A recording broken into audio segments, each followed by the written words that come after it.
দেখুন আমরা কিন্তু ঠিক নৌকার ঘাটে যে পাশে আমরা নৌকার ঘাট থেকে নামলাম। তোর লম্বা মাথার কেশ চিরুল দাঁতে হাসি দিয়া পাগল করলি দেশ খায়রন লো এই দোস্ত খুলে দাও, খুব অস্থির মানে কি খুলে দাও। চিরুল দাঁতে হাসি দিয়া পাগল না না না ঠিক খাবো নাই। দেখেন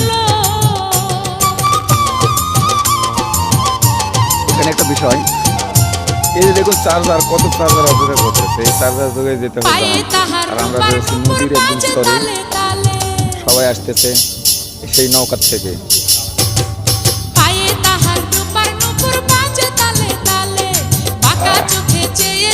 চরের মধ্যে আমরা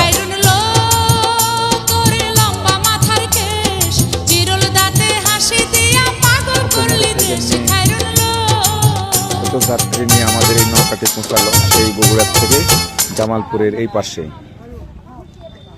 আর আমরাও কিন্তু আপনাদেরকে নিয়ে যাচ্ছি সেই উপরে, যে ওখানে যে চার্জারগুলো আছে, এই চার্জার যোগে অথবা 60 টাকা ভাড়া দেবে, আমরা চলে যাব সেই সদরে জামালপুর।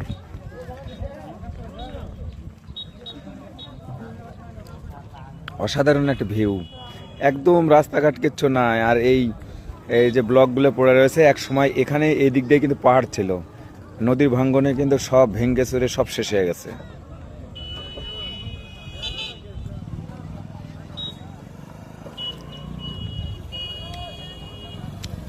সবাই যখন যাচ্ছে আমাকেও যেতে হবে, তাই তো নাকি? একদম ফাঁকা জায়গা, এই যে নদী, এই নদীর এই সাইড থেকে আমরা উঠে আসলাম নৌকার থেকে, আমার যেতে হবে এই সেই চরের ভিতরে মোটরসাইকেল। অসাধারণ একটা দৃশ্য।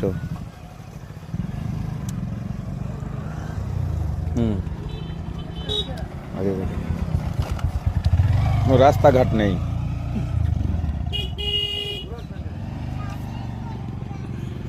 এখানেও একটা মোটরসাইকেল দেখতে পাচ্ছি, লোক নেই, কি রিক্স।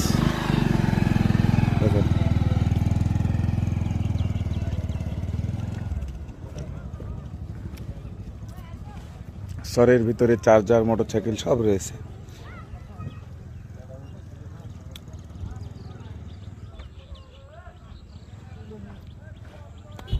তো আমরাও এখন যাবো, যে চার্জারে উঠবো।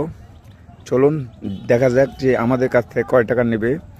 দর্শক বন্ধুরা, আপনারা কিন্তু যখন বগুড়া চার মাথা থেকে যখন জামালপুরে যাবেন, তখন কিন্তু প্রায় 150 কিলোমিটার প্লাস বা 158 বা 57 কিলোমিটার যখন